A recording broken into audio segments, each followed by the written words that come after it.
una limosna, por favor. La mano extendida temblaba ligeramente. Llevaba días sin comer. José José caminaba por Insurgentes como todas las tardes, escondido tras sus lentes oscuros, cuando escuchó esa voz. Algo en el tono, en la cadencia, le heló la sangre. Se detuvo. La gente pasaba de largo ignorando al hombre sucio sentado en la banqueta. Nadie lo miraba. Nadie se detenía. Pero José José no podía moverse, porque esa voz la conocía. Era 1983, y José José estaba en la cima del mundo.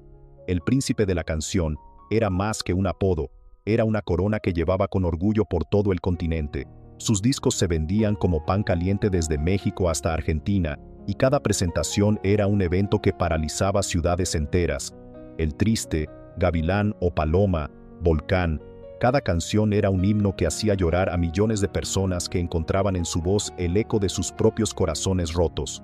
Los teatros más importantes del mundo peleaban por tenerlo en sus escenarios, las disqueras le ofrecían contratos millonarios, y su nombre brillaba en letras doradas en los carteles más grandes de Las Vegas y el Madison Square Garden. Era el momento más dulce de una carrera que parecía tocada por los dioses. Esa tarde había salido de los estudios de Televisa, después de grabar otro especial navideño que se transmitiría por toda Latinoamérica. Las secretarias lo perseguían por autógrafos, susurrando entre ellas como colegialas enamoradas. Los productores le suplicaban nuevos contratos con cifras que mareaban, y los reporteros esperaban en cada esquina con cámaras y micrófonos, listos para capturar cualquier declaración del ídolo del momento. Era agotador ser José José. La fama era una prisión dorada donde cada paso estaba vigilado, cada palabra analizada, cada gesto convertido en titular de periódico.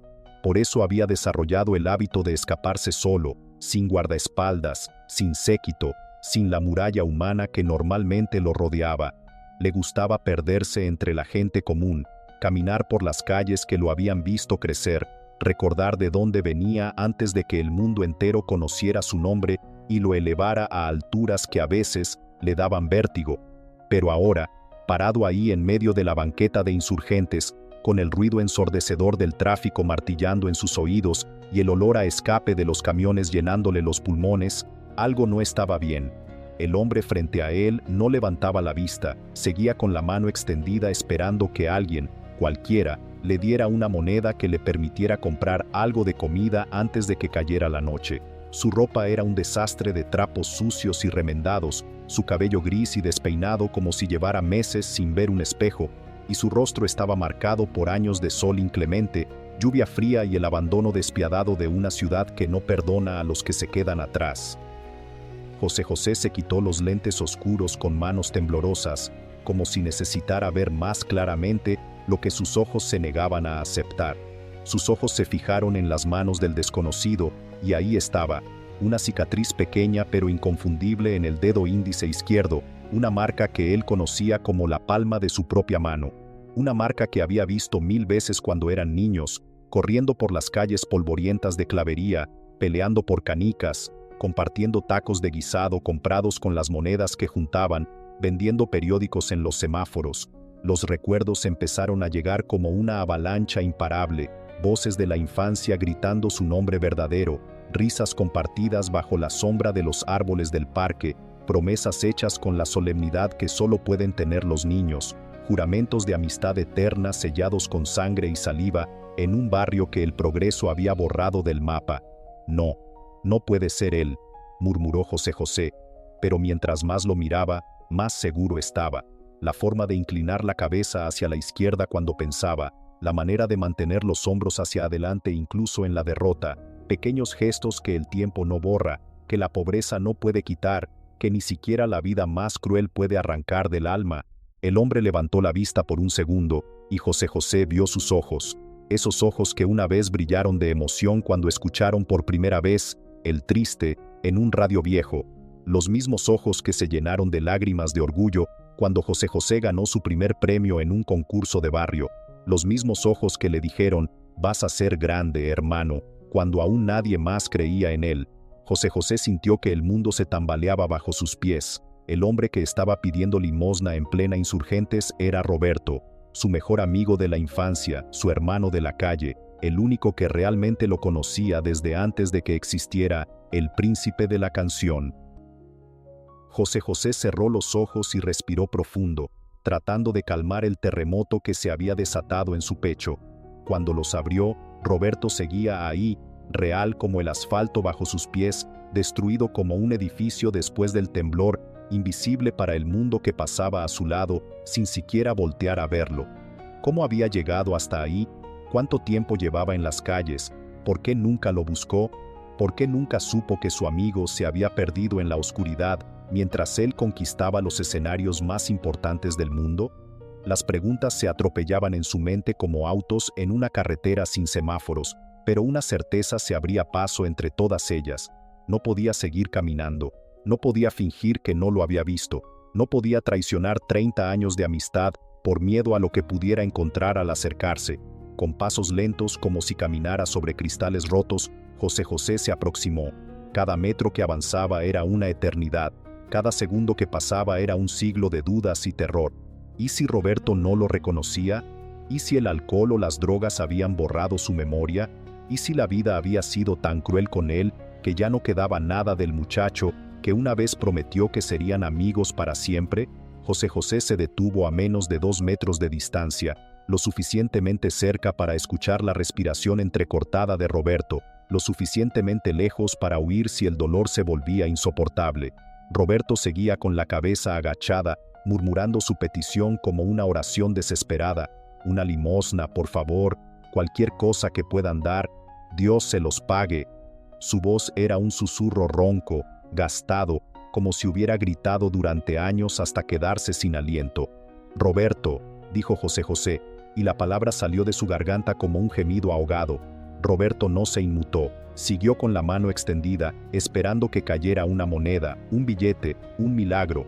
«Roberto Hernández», insistió José José, esta vez más fuerte, y algo en el tono, algo en la manera de pronunciar su nombre completo, hizo que el hombre levantara la cabeza lentamente. Sus ojos se encontraron por primera vez en 30 años, y el mundo se detuvo.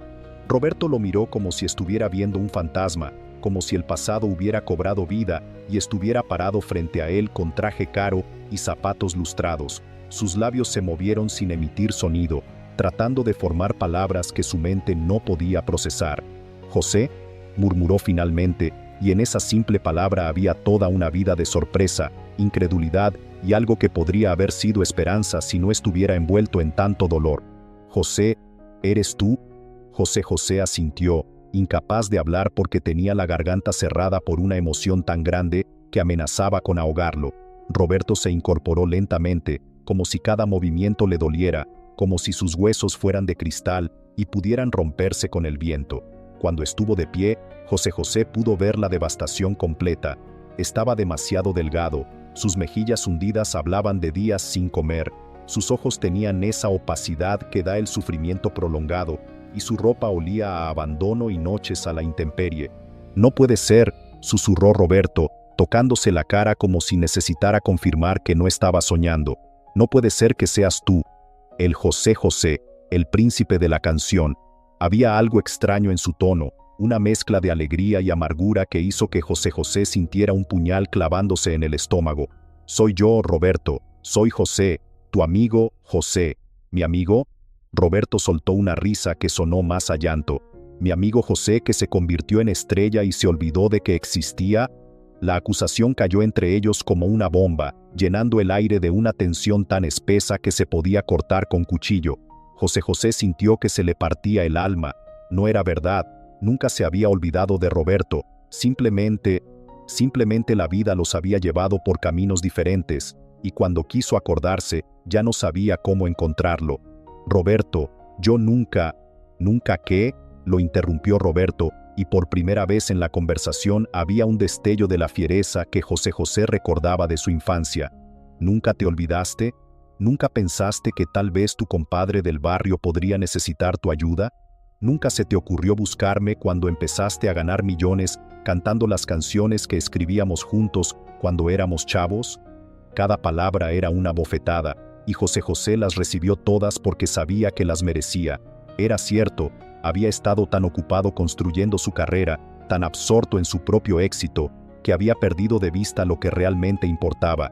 Había cambiado la amistad verdadera por los aplausos de extraños. Tienes razón, admitió José José y su voz se quebró. Tienes toda la razón, me perdí en todo esto y te abandoné. Pero estoy aquí ahora, Roberto, estoy aquí y quiero ayudarte. Roberto lo miró durante largo rato, como si estuviera tratando de decidir si creerle o no. Finalmente su expresión se suavizó, y José José pudo ver un destello del muchacho que había sido su mejor amigo. ¿Sabes qué es lo más cabrón de todo esto, José? Que nunca dejé de creer en ti, incluso cuando no tenía ni para comer, cuando dormía en la calle y la gente me escupía, seguía escuchando tus canciones en las radios de los carros que pasaban, y me sentía orgulloso de que mi amigo hubiera llegado tan lejos. Las lágrimas empezaron a rodar por las mejillas sucias de Roberto, dejando surcos limpios en su rostro, pero también me sentía invisible, como si todo lo que habíamos vivido juntos hubiera sido un sueño. José José extendió la mano hacia Roberto, pero se detuvo a medio camino. No sabía si tenía derecho a tocarlo después de tantos años de ausencia. No fue un sueño, hermano, nunca fue un sueño, y si me das la oportunidad quiero demostrarte que nuestra amistad sigue siendo lo más real que tengo en la vida. Roberto tomó la mano de José José, y en ese contacto, en esa piel áspera y fría que una vez había sido suave y cálida, se abrió una puerta al pasado que llevaba décadas cerrada. Era como si el tiempo fuera un río que corriera hacia atrás, arrastrándolos a los dos hacia una época donde sus nombres verdaderos eran más importantes que cualquier fama, donde sus sueños cabían en la palma de una mano, y donde la amistad era lo único que necesitaban para conquistar el mundo. Habían crecido en Clavería, ese barrio del norte de la ciudad que en los años 50 era más pueblo que colonia, donde las calles de tierra se convertían en lodazales cuando llovía y donde cada familia conocía la historia completa de sus vecinos. José se llamaba José Rómulo Sosa Ortiz entonces, y Roberto era simplemente Roberto Hernández, el hijo del carpintero que vivía 3 casas más abajo. Se habían conocido cuando José tenía 8 años y Roberto 9, en una de esas peleas de niños que surgen de la nada y que pueden convertirse en amistad eterna o en enemistad para toda la vida. José había defendido a un niño más pequeño que Roberto estaba molestando, y Roberto había terminado respetando el valor del flaco debilucho que no le tenía miedo a nadie. Desde ese día fueron inseparables. Roberto era la fuerza, José era la música, Roberto tenía los puños, José tenía la voz, Roberto era el líder que los sacaba de problemas, José era el soñador que los metía en aventuras.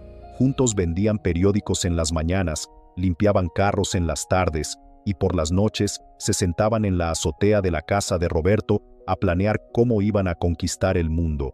José cantaba las canciones que escuchaba en la radio, y Roberto las completaba con historias increíbles sobre los lugares donde algún día las interpretaría. «Vas a ser famoso, carnal», le decía Roberto, mientras miraban las estrellas sobre la Ciudad de México. «Vas a cantar en los teatros más grandes del mundo, y yo voy a estar ahí aplaudiéndote desde la primera fila». ¿Tú crees que los verdaderos amigos pueden predecir el futuro de quienes aman? Cuando José cumplió 15 años, su voz había cambiado, y con ella había llegado ese don extraño que hacía que la gente se detuviera a escucharlo cuando cantaba en la calle.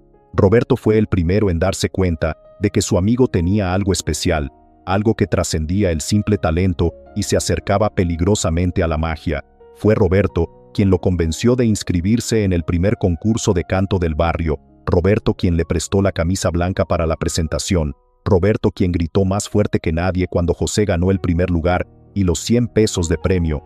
«Te lo dije, hermano», le gritó abrazándolo después de la ceremonia, «te dije que ibas a ser grande». Y José sabía que sin Roberto, sin su fe ciega y su apoyo incondicional, nunca habría tenido el valor de subirse a ese escenario. Los años pasaron como páginas de un libro que se hojeaba demasiado rápido. José empezó a participar en más concursos, a ganar premios más importantes, a hacer contactos en el mundo de la música que Roberto no entendía pero respetaba. Roberto, mientras tanto, siguió los pasos de su padre en la carpintería, aprendiendo a trabajar la madera con las mismas manos que una vez habían sostenido las suyas durante los momentos más difíciles, pero seguían siendo amigos, seguían siendo hermanos. Cuando José formó su primer grupo, los PEC, Roberto estuvo ahí para cargar los instrumentos y manejar el sonido. Cuando José se casó por primera vez, Roberto fue su padrino. Cuando nacieron los primeros hijos de José, Roberto fue el tío honorario que nunca faltaba a los cumpleaños. Pero el éxito es como un río que crece poco a poco hasta convertirse en torrente, y José empezó a ser arrastrado por corrientes que Roberto no podía seguir. Las giras se hicieron más largas, los compromisos más demandantes, las personas que rodeaban a José más sofisticadas y distantes. Roberto seguía siendo el mismo hombre sencillo del barrio, pero José estaba cambiando, no por maldad, sino por supervivencia en un mundo que no perdonaba la ingenuidad. Las llamadas se espaciaron, las visitas se volvieron esporádicas, las conversaciones se llenaron de silencios incómodos, donde antes había complicidad total. El punto de quiebre llegó en 1975, cuando José José ya había grabado El Triste, y su carrera había explotado como un cohete hacia las estrellas.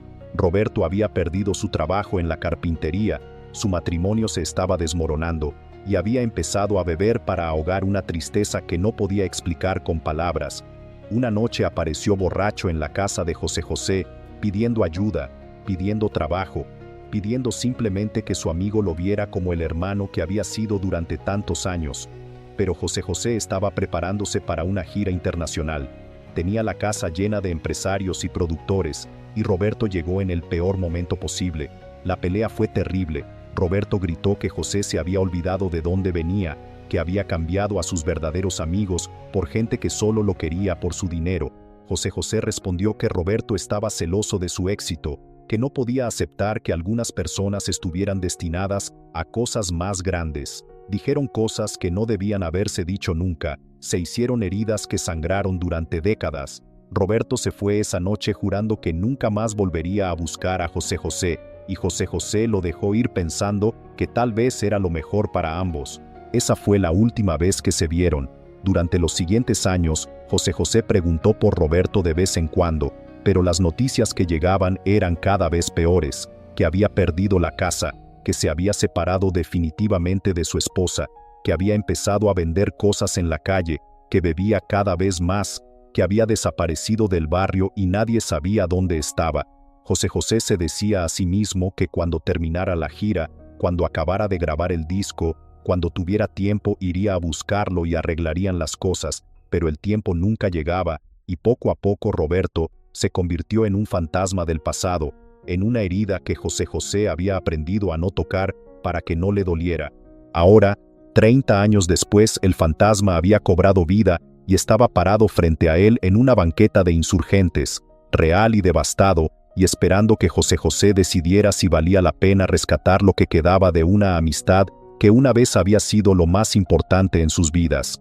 Roberto lo miraba con una mezcla de esperanza y desconfianza, como un animal herido que no sabe si la mano extendida viene a ayudarlo o a lastimarlo más. ¿En serio quieres ayudarme, José, o solo quieres limpiar tu conciencia y seguir con tu vida de estrella? La pregunta quedó flotando en el aire entre ellos, cargada de dolor y posibilidades, mientras el tráfico seguía pasando y la vida continuaba su curso indiferente alrededor de dos hombres que habían perdido demasiado tiempo y estaban tratando de recuperar lo único que realmente importaba. José José miró a Roberto directamente a los ojos, y en esa mirada había una determinación que Roberto no había visto desde que eran niños, y José defendía a los más débiles del barrio. No es para limpiar mi conciencia, Roberto, es porque eres mi hermano y los hermanos no se abandonan, aunque haya tardado 30 años en recordarlo. Roberto sintió que algo se quebraba dentro de su pecho, algo que había mantenido rígido durante demasiado tiempo para protegerse del dolor. Las lágrimas empezaron a rodar por sus mejillas sin que pudiera detenerlas, y por primera vez en décadas no sintió vergüenza de llorar frente a alguien que lo conocía desde antes de que el mundo lo hubiera marcado como un desecho humano. «Ven», le dijo José José, quitándose el saco de lana italiana y poniéndoselo sobre los hombros temblorosos de Roberto. «Vamos a desayunar, tenemos mucho de qué hablar, hermano. 30 años son muchos años». Caminaron en silencio por varias cuadras hasta un restaurante pequeño y discreto que José José conocía desde hacía años, un lugar donde el dueño era amigo suyo desde antes de la fama, y donde no habría reporteros merodeando, ni miradas curiosas de fanáticos buscando autógrafos. Roberto se sentía extraño caminando al lado de José José, como si fuera un impostor en un mundo al que ya no pertenecía, como si en cualquier momento alguien fuera a señalarlo y decir que no tenía derecho a estar ahí. La gente que pasaba por la banqueta los miraba con una curiosidad mal disimulada. El hombre elegante con su traje impecable y sus zapatos lustrados, caminando junto al vagabundo de ropa raída y cabello sucio, como si fueran iguales, como si entre ellos no existiera el abismo que separaba al éxito del fracaso. En el restaurante José José pidió todo lo que Roberto pudiera querer y más: huevos rancheros con salsa verde, frijoles refritos, tortillas calientes recién hechas, café de olla con canela, jugo de naranja recién exprimido, pan dulce, fruta picada. Roberto comía despacio, saboreando cada bocado como si fuera el último de su vida, masticando lentamente para que la comida durara más tiempo en su boca, porque hacía días que no probaba algo que no fuera las sobras que encontraba en los botes de basura o la comida aguada que repartían en los albergues cuando había espacio. José José lo observaba en silencio, tratando de reconstruir la historia de los años perdidos en las líneas profundas de cansancio que marcaban el rostro de su amigo, en las canas prematuras que habían invadido su cabello, en la manera como sus manos temblaban ligeramente cuando levantaba la taza de café. «Cuéntame qué pasó, Roberto», le dijo José José cuando vio que su amigo había recuperado algo de fuerzas. «Cuéntame todo, desde el principio, desde que nos peleamos». Y Roberto, entre bocado y bocado, empezó a desgranar la historia de su caída, como quien desteje un suéter hilo por hilo hasta quedarse con nada entre las manos. Después de su pelea en 1975, Roberto había tratado de seguir adelante como si nada hubiera pasado, como si las palabras crueles que se habían dicho no hubieran abierto heridas que sangraban en silencio. Pero la carpintería ya no era lo mismo, sin la ilusión de que algún día José José aparecería por ahí para contarle sus aventuras y pedirle que hiciera muebles para su nueva casa. Su matrimonio, que ya venía tambaleándose desde hacía tiempo, se desmoronó definitivamente cuando su esposa María se cansó de las borracheras que duraban días enteros, de los silencios que se extendían por semanas, de llegar a casa y encontrarlo tirado en el sillón hablando solo sobre un amigo que se había vuelto famoso y lo había olvidado. «Me dejó en el 77 y se llevó a los niños a Guadalajara», murmuró Roberto, y su voz se quebró como cristal al pronunciar esas palabras. «Eran mis hijos, José. Luis tenía 8 años, Carmen apenas 5. Nunca más los volví a ver». José José sintió como si le hubieran dado un puñetazo directo en el estómago, como si todo el aire hubiera salido de sus pulmones de golpe. Roberto había tenido hijos, había formado una familia completa, había sido padre, y José José no había estado ahí para conocer a sus sobrinos del corazón, para ser el tío que les enseñara canciones y les trajera regalos en Navidad. El trabajo se volvió cada vez más esporádico después de eso. La construcción entraba en crisis económica, los muebles artesanales ya no se vendían como antes porque la gente prefería los productos industriales más baratos, y Roberto descubrió con horror que a los 40 años era demasiado viejo para ciertos trabajos pesados, pero demasiado inexperto para los trabajos técnicos que requerían estudios que él nunca había tenido. Empezó a beber más, no por vicio sino por desesperación pura, porque el alcohol era lo único que silenciaba las voces en su cabeza que le repetían una y otra vez que era un fracasado, que había perdido a su familia, que su mejor amigo lo había abandonado, que no servía para nada. Al principio bebía solo los fines de semana para olvidar la soledad, explicó Roberto, mirando sus manos temblorosas como si pertenecieran a otra persona. Después bebía todos los días al salir del trabajo para poder dormir sin pesadillas. Al final bebía desde la mañana para poder trabajar sin que me temblaran las manos. ¿Tú has tenido alguna vez un amigo que se perdió en la vida mientras tú seguías adelante? Los trabajos se hicieron cada vez más escasos y mal pagados.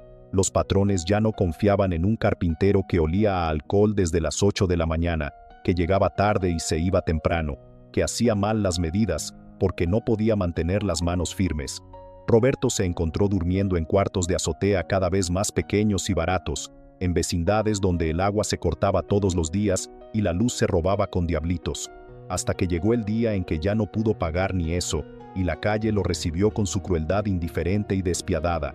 las noches heladas del Distrito Federal en las que el frío se metía hasta los huesos y no había manta que pudiera calentarlo, los días de lluvia torrencial en los que no había dónde refugiarse más que bajo los puentes donde competía por espacio con otros desafortunados, la humillación constante y diaria de pedir limosna a gente que lo miraba como si fuera basura humana, como si su sola presencia fuera una ofensa a sus ojos.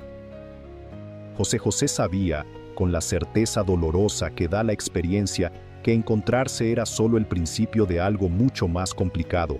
Lo verdaderamente difícil venía ahora, decidir qué hacer con el tiempo perdido, cómo reconstruir una amistad sobre los escombros de 30 años de ausencia, y si era posible reparar un corazón que había estado roto durante tanto tiempo. Pero mientras miraba a Roberto comer con la desesperación silenciosa de quien no sabe cuándo volverá a probar algo caliente, José José sintió que algo se encendía dentro de su pecho, algo que había estado dormido durante años de vida cómoda y éxitos fáciles. Era la misma llama que lo había impulsado a defender a los niños más débiles en el barrio, la misma fuerza que lo había llevado a cantar en la calle cuando no tenía ni un peso en los bolsillos. «Roberto», le dijo, y su voz tenía una firmeza que sorprendió a ambos. «Te vas a venir conmigo a casa, ahora mismo». Roberto lo miró como si hubiera escuchado mal, como si las palabras no pudieran ser reales. «¿Qué dices, José?» «Lo que oyes, hermano. Te vienes a casa, te bañas, te pones ropa limpia y vamos a hablar de cómo vamos a arreglar tu vida. No se diga más». Roberto negó con la cabeza, como si la propuesta fuera un insulto en lugar de una salvación. «No puedo hacer eso, carnal. No puedo llegar a tu casa así como estoy. ¿Qué va a decir tu familia? ¿Qué van a pensar tus vecinos cuando vean que el príncipe de la canción llega con un vagabundo?» José José se inclinó hacia adelante, y en sus ojos había una determinación que Roberto recordaba de cuando eran niños, y José había decidido que algo era justo o injusto. «Roberto, ¿sabes cuál ha sido el error más grande de mi vida? No ha sido ninguna canción que haya cantado mal, ni ningún amor que haya perdido. Ha sido creer que el éxito me daba derecho a olvidar de dónde vengo y quién estuvo conmigo antes de que todo esto existiera. Si a mi familia no le gusta que traigas a mi hermano a casa, entonces no es la familia que yo creía que era. Y si a mis vecinos no les parece bien que ayude a mi mejor amigo, entonces son los vecinos equivocados». Roberto sintió que las lágrimas volvían a brotar, pero esta vez no eran lágrimas de dolor, sino de algo que había olvidado que existía: la esperanza. «José, yo no sé si puedo. Han sido tantos años viviendo como animal que ya no recuerdo cómo ser persona». José José tomó las dos manos de Roberto entre las suyas y las apretó con fuerza. «Entonces, yo te voy a ayudar a recordar, hermano, como tú me ayudaste a recordar que podía cantar cuando todo el mundo me decía que era imposible». Salieron del restaurante y José José paró un taxi. Roberto se sentía extraño en el asiento trasero de un carro limpio, consciente de que su olor y su apariencia desentonaban con todo lo que lo rodeaba. José José le dio una dirección al taxista y durante todo el trayecto mantuvo una mano sobre el hombro de Roberto, como si quisiera asegurarle que esto no era un sueño del cual fuera a despertar en una banqueta fría. La casa de José José en las Lomas era todo lo que Roberto había imaginado y más: grande, elegante, con jardines que parecían salidos de una revista. Pero lo que más lo impresionó no fue el lujo, sino la naturalidad con la que José José lo recibió. «Anel», le gritó a su esposa, «ven a conocer a Roberto. Es mi mejor amigo de la infancia». Anel bajó las escaleras y Roberto se preparó para ver disgusto o incomodidad en su rostro, pero en lugar de eso encontró una sonrisa genuina y una mano extendida. «Roberto, José me ha hablado mucho de ti a lo largo de los años. Siempre se preguntaba qué habría sido de ti». José José le mostró a Roberto una habitación que podía usar, le dio ropa limpia que le quedaba un poco grande pero que olía a lavanda y a vida normal, y esperó afuera mientras Roberto se daba el primer baño caliente que había tenido en años. Cuando Roberto salió con el cabello limpio y usando una camisa que José José había comprado en Europa, ya no parecía el mismo hombre que había estado pidiendo limosna en Insurgentes. Parecía lo que realmente era: un hombre que había perdido el rumbo pero que todavía tenía dignidad escondida bajo capas de dolor. «Ahora», le dijo José José mientras cenaban en la cocina, lejos de la formalidad del comedor principal, «vamos a hablar de tu futuro. Tengo un amigo que maneja varios restaurantes. Necesita un carpintero para hacer reparaciones y muebles especiales. El trabajo es tuyo si lo quieres. Roberto no podía creer lo que estaba escuchando. ¿En serio me darías trabajo así nada más? José José sonrió, y en esa sonrisa estaba el niño que había sido, el amigo que nunca había dejado de existir bajo las capas de fama y fortuna.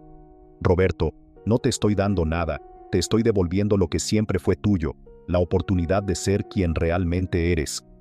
Esa noche, Roberto durmió en una cama de verdad por primera vez en años, y José José se quedó despierto hasta muy tarde, pensando en los 30 años que habían perdido y en todo el tiempo que les quedaba por recuperar. Durante 3 meses, José José y Roberto guardaron el secreto como si fuera un tesoro. Roberto trabajaba en el taller de carpintería que José José le había conseguido.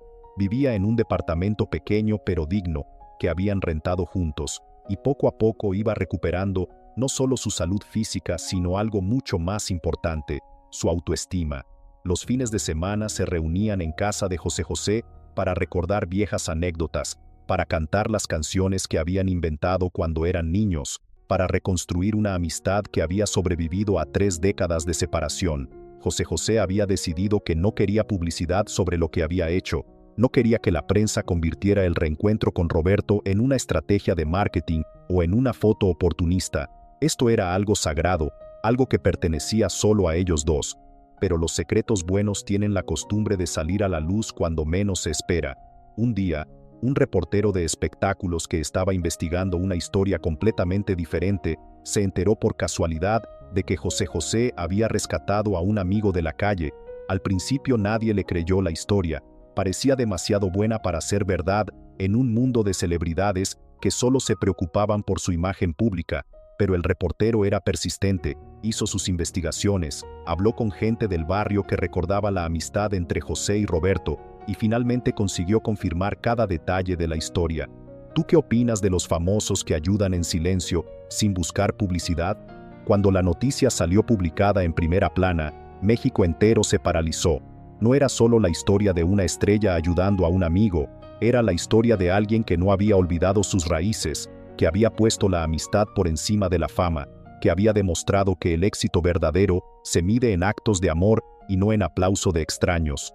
Las cartas empezaron a llegar por montones a las oficinas de José José. Gente de todo el país escribía para contar sus propias historias de amigos perdidos, para agradecer que alguien les hubiera recordado lo que realmente importaba en la vida, para decir que José José había devuelto la esperanza a un México que a veces parecía haber perdido la fe en la bondad humana. Roberto, que al principio se sintió incómodo con la atención mediática, pronto se dio cuenta de que su historia estaba inspirando a otros. Recibió llamadas de personas que querían buscar a amigos que habían perdido de vista, de organizaciones que trabajaban con gente en situación de calle, de familias que se habían reconciliado después de años de peleas tontas. Nunca pensé que mi caída podría servir para algo bueno, le dijo a José José una tarde mientras leían juntos las cartas que seguían llegando. El impacto fue tan grande que inspiró una campaña nacional llamada Nadie se queda atrás, donde miles de mexicanos empezaron a buscar a amigos perdidos, a ayudar a gente en situación de calle, a recordar que la verdadera riqueza de un país no está en sus recursos naturales, sino en la capacidad de su gente para cuidarse unos a otros. José José había cantado cientos de canciones que hicieron llorar a millones, pero ninguna había tenido un impacto tan profundo como este gesto silencioso que había nacido del amor puro hacia un amigo. Años después, cuando los periodistas le preguntaban a José José cuál había sido el momento más importante de su carrera, él siempre respondía lo mismo: el día que encontré a Roberto en la calle y recordé quién era yo realmente.